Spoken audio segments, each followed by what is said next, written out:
안녕하세요. 저는 4살 된 딸아이를 가진 평범한 가정주부입니다. 너무 어이가 없고 짜증이 나서 글이 엉망진창이라도 이해를 부탁드려요. 일단 어디서부터 이야기를 꺼내야 할지 정리가 되지 않지만 최대한 간결하게 이야기하겠습니다. 몇 년 전에 제 딸아이가 돌이 될 무렵에 낯선 번호로 어떤 여자에게서 전화가 왔습니다. 어려 보이는 목소리의 여자였는데 저희 남편과 사랑하고 있다고 당당하게 말하더군요. 말은 하늘에 날벼락이 내린 듯이 무슨 말인 건가 싶고 황당했죠. 너무 당황스러우면 아무 말도 나오지가 않는다는 걸 그때 난생 처음으로 알았습니다. 솔직히 남편을 많이 믿고 지내왔기에 조금도 의심하지 못했습니다. 연애 때부터 결혼해서까지 한결같이 저에게 잘해줬었고 아이에게도 그 누구보다도 다정하고 가정적이었거든요. 술, 담배도 안 하고 일이 늦게 끝나는 직업이라 바람 피울 상황도 못 된다고 안일하게 생각하고 있었는지도 몰라요. 아무튼 그 순간에는 너무 당황스러워서 전화를 그냥 끊어버렸어요. 그리고 나서도 몇 번 더 전화가 왔지만 너무 떨리는 마음에 차마 그 전화를 받지를 못했죠. 당황스럽기도 했고 믿기지 않는 그 상황에 무슨 말을 해야 할지를 모르겠더라고요. 그렇게 제가 전화를 받지를 않자 문자 몇 통이 연달아서 계속해서 오더군요. 남편과 다정히 찍은 사진이랑 긴장문의 문자로 남편과는 1년 정도 만나왔고 서로 사랑하고 있으니 저보고 포기해달라고 합니다. 자기는 제 남편 없이는 못 산다면서 왜 그런지에 대해서 구구절절 이야기를 길게도 풀어서 얘기하더라고요. 일단 남편이랑 얘기한다고 답장을 보냈고 남편이 퇴근하기를 기다리는 시간이 천년만년 같았어요. 전화로 어찌된 일인지 퍼부을까를 100번쯤 고민하다가 변명을 만드는 시간을 주는 것 같아 겨우 참고 기다리니 남편이 퇴근을 하고 아무렇지 않게 집에 들어오더군요. 아무 일 없는 척 웃으며 들어오는 남편에게 사진을 보여주며 물으니 얼굴이 사색이 되어서는 제게 용서해달라며 빌더라고요. 회사에서 만난 여직원인데 자기에게 호감을 보여 순간 혹한 적은 있지만 나를 배신한 적은 없다고 합니다. 그냥 외로워서 몇 번 만나서 같이 술이나 한잔 마셨던 것뿐이고 자신은 우리의 가정을 깰 마음이 절대로 없다고 하더라고요. 제가 아이와 밤낮으로 잠도 못 자고 씨름하고 있을 때 남편이라는 작자가 외로웠다는 핑계로 그 여자와 술 퍼마시고 다녔다는 걸 용서해야 하나요? 저는 멍청하게도 그런 사실을 전혀 몰랐다는 게 너무 화가 났고 앞으로 이 사람을 예전과 같은 마음으로 대할 수 있을까 싶더라고요. 결혼 전엔 남편이 바람핀다면 당장 이혼해야지 라고 생각했었는데 막상 상황이 생기고 보니 자꾸 남편의 변명을 믿고 싶고 한 번만 눈 감으면 우리 집이 다시 예전처럼 돌아갈 것 같았어요. 참 바보같이 말이죠. 남편은 저만 보면 빌면서 용서를 구했고 저는 남편만 보면 울고 불며 화내는 상황이 생겨났습니다. 그렇게 보름 정도가 지났을 때쯤이었죠. 갑자기 남편이 이혼을 하자고 하더라고요. 그 여자가 자신의 아이를 가졌다면서 미안하다고 그 아이를 책임지고 싶다고 이혼만 해달라고 하더군요. 미안하다는 말이 너무 어이가 없기도 하고 우리 딸은 어쩌고 그 여자가 임신했다고 책임을 지나 싶어서 물었습니다.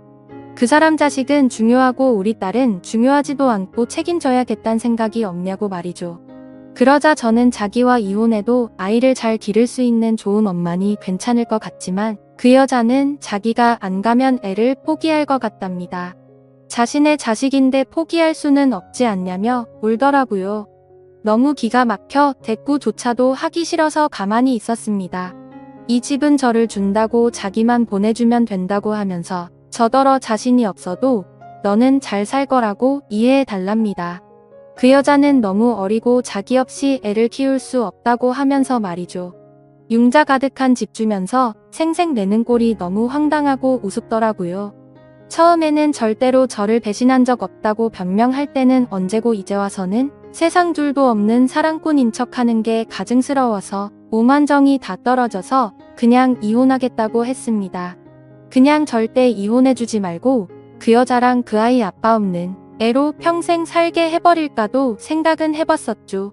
솔직히 저도 이혼을 하고 나면 아빠 없이 애를 잘 키울 수 있을까 무섭기도 했지만 어차피 이혼 안 하고 살아도 내 남편이 그 여자랑 바람핀 걸 제가 알았고 그 여자와 살고 싶다는데 굳이 제 인생도 같이 갉아 먹히면서 복수를 하면 저는 영원히 이 배신감에 갇혀 살 것 같더라고요. 그래서 그냥 상호 합의하에 이혼 절차 받기로 했습니다. 준다는 집도 받고 애 양육비도 협의하고 말이죠. 그리고 낯짝이 얼마나 두꺼운지 2주에 한 번 딸아이를 보여달래서 평생 안 보여준다고 했다가 결국에는 한 달에 한 번으로 합의를 하였습니다. 생각보다도 아이가 있으니 결혼보다도 결정할 게 너무 많더라고요. 중간에 그 여자가 또다시 제게 연락을 해서는 정말 집 다 받아갈 거냐고 전화로 난리친 것 빼고는 결혼 준비보다 오히려 수월하게 진행이 되었죠. 정확히 말하면 정리하는데 생각보다 시간은 꽤 걸렸지만 심적인 부담이 줄어들어서 그랬나 봐요. 아무튼 이혼을 하고 나서 바로 그 집은 팔아버렸고 부모님께 죄송하지만 어쩔 수 없이 친정에 들어와서 살고 있습니다. 제가 직접 돈을 벌어서 먹여 살려야 하는 상황이 되었기에 회사 복직을 3개월 당겨서 친정엄마가 아이를 봐주셔야 해서 부모님도 이해를 해주셨죠. 솔직히 돈도 돈이지만 집에만 있으면 정신이 나가버릴 것 같아서 나가서 돈을 벌기로 했던 것도 있습니다. 아직 우리 애기가 예쁜 짓 할 때마다 행복했지만 그 여자가 애기를 낳았다는 소식을 듣고 나서부터는 저도 모르게 훅훅 올라오는 무언가가 있긴 했습니다. 그나마 그것도 시간이 지나가면서 나가서 사람도 만나고 부모님과 마음 편하게 살다 보니 정말 많이 편해졌었죠. 아무튼 이 얘기가 이따위로 끝나면 너무 억울할 텐데 다행스럽게도 여기서 끝이 아니었네요. 며칠 전 아이가 남편을 만나는 날이라 아이를 아침에 보내고 저녁에 데리러 갔더니 전 남편이 아기만 집에 먼저 보내고 저한테 얘기 좀 하자고 하더라고요. 그때 당시에는 아이와 관련된 이야기인 줄 알고 카페로 가서 가만히 앉아 있었습니다. 그러자 갑자기 크게 한숨을 쉬더니 자기 벌 받은 것 같다고 하더라고요.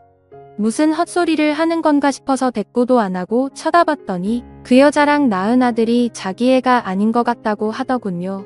자기랑 그 여자는 둘 다 A형인데 아이가 B형이라 의심이 간다고 말이죠. 자기가 찾아봤는데 B형이 나올 수 없다는 걸 알았답니다. 물론 유전자 검사를 해봐야 정확하겠지만 정말 아닐까봐 무서워서 못하고 있다고 줄줄 말하는데 너무 속이 시원해서 웃음이 터져버릴 것 같았죠. 그래서 말했습니다. 이걸 왜 나한테 얘기하냐고 했고 당신 천벌 받는 거 맞다고 왜 피하냐고 유전자 검사 확실히 해서 정면으로 제대로 받으라고 했습니다. 너는 평생 내 아이한테 온전한 가정 뺏은 죄짓고 멀쩡하게 살 수 있을 줄 알았냐고 꼭 유전자 검사하라고 그 애가 제발 이 자식이 아니길 빌겠다고 쉴 새 없이 퍼붓고 들어왔습니다. 솔직히 속이 후련하면서도 마음이 안 좋았습니다. 이제야 좀 심적으로도 안정됐다고 생각했는데 왜 갑자기 나한테 어쩌라고 저런 얘기를 하나 싶었죠. 지금 며칠 정도 생각을 하다 보니 그것들이 못 살면 통폐할 줄 알았는데 괜히 내가 이혼하던 과정들만 다시 생각나 심란하고 마음을 알 수 없게 되네요. 만약 전 남편이 자기 자식이 아니란 걸 알게 되고 저한테 같이 살자고 하면 어떻게 해야 할지 좀 고민도 들고 딸아이 때문에 제 마음이 약해질까봐 걱정이 됩니다. 아무튼 오늘부터 휴가라서 생각도 정리할 겸 부모님과 딸아이 데리고 어디라도 다녀와야겠네요. 감사합니다.